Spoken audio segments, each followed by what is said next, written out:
we're exploring like now. You know how the virus keeps mutating? Yeah. Well, one of the things we're exploring is like, why don't we just mutate it ourselves so we can create develop new vaccines, right?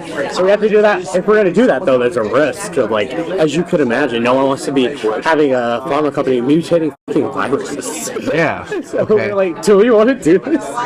So that's like one of the things we're considering. Okay. Like the future, like maybe we can like create new versions of the vaccines and things like that. Okay, so Pfizer ultimately is thinking about mutating COVID? Well, that is not what we say to the public. No. That's why it was a thought that came up at a meeting, and we were like, why do we not? It was like, we're going to consider that with more discussions. Okay. That exact reaction, right? We're like, wait a minute, like, people won't like that. So the way that we're thinking about it, don't tell anyone this, man. You probably shouldn't tell anyone. You probably shouldn't tell anyone, okay? Yeah. Okay, bro. So, the way it would work is like, we put them in the virus in these monkeys. Okay. And then we successively, like, cause them to keep infecting each other. And we collect serial samples from them, and then the ones that are more infectious, like the virus, we'll put them in another monkey and just constantly actively mutate it. That's one way. Or you can even do like directed like simulation, which like we tend not to prefer. And then you just sample what the different proteins on the surface of the virus look like over time. Okay. So then you can see the mutation, and you can kind of force it to mutate in a certain way you want it. COVID virus experimentation on live monkeys?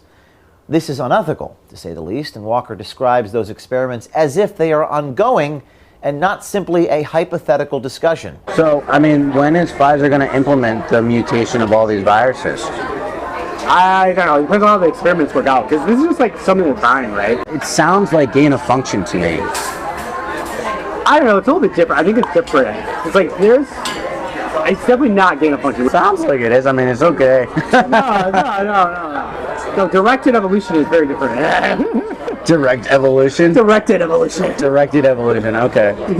Well, so, I mean, is that what it is? Maybe. Well, you're not supposed to do gain of function research with the viruses. Like, yeah. They recommend not. But you do like these like selected directional mutations to try to see if you can make more potent. Yeah. So there is research ongoing about that. I don't know how that's gonna work. There might not be any more outbreaks because like Jesus Christ. So tell me more, like, what's developing with the whole virus mutation process?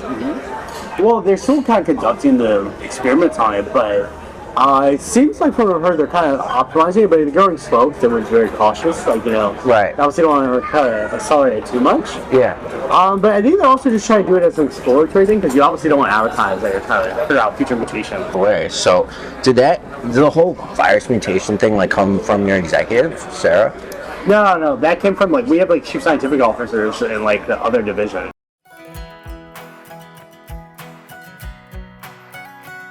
What's the goal for Pfizer of doing that? So part of what they want to do is like to try to figure out, to some extent, like, there's all these new strains of variants that just pop up. Why don't we try to like catch them before they pop up in nature, and we can develop a vaccine prophylactically for like new variants. Yeah. So that's why they're thinking like if you do it controlled in the lab, then we say, oh, this is a new epitope, and so then if it comes out later on, like in the public, we already have a vaccine kind of working on it. Oh my God, that's perfect. Mm-hmm. Like, isn't that the best business model though? Like, just control nature before nature even happens itself, right? Yeah. If it works. What do you mean if it works? Because like some of the times there were just mutations that pop up, right? That we're not prepared for, like with Delta or Omicron, right, and things like that. So who knows? I mean, either way, it's gonna be a cash cow. COVID will probably be a cash cow for us for a while going forward. Like, yeah. I obviously like. Well, I think the whole, like research of the viruses and mutating it, like, would be the ultimate like cash cow. Yeah, it'd be perfect.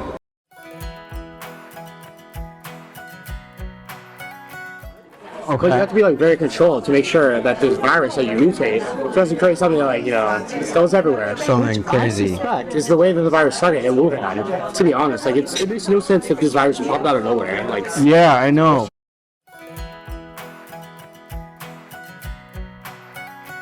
Kind of a revolving door for all government officials. Wow. Yeah, for any industry though. So like in the pharma industry, all the government officials who like review our drugs, mostly come work for pharma companies. Like in the military, like all the like army and defense like government officials eventually go work for the defense companies afterwards. How do you feel about that revolving door? Like, It's pretty good for the industry to be honest. yeah. It's bad for everyone else in America. Why is it bad for everybody else? Because if the regulators who have to approve our drugs know that once they stop being regulated, they want to go work for the company, they're not going to be as hard for the company. They're reviewing their drugs. Right.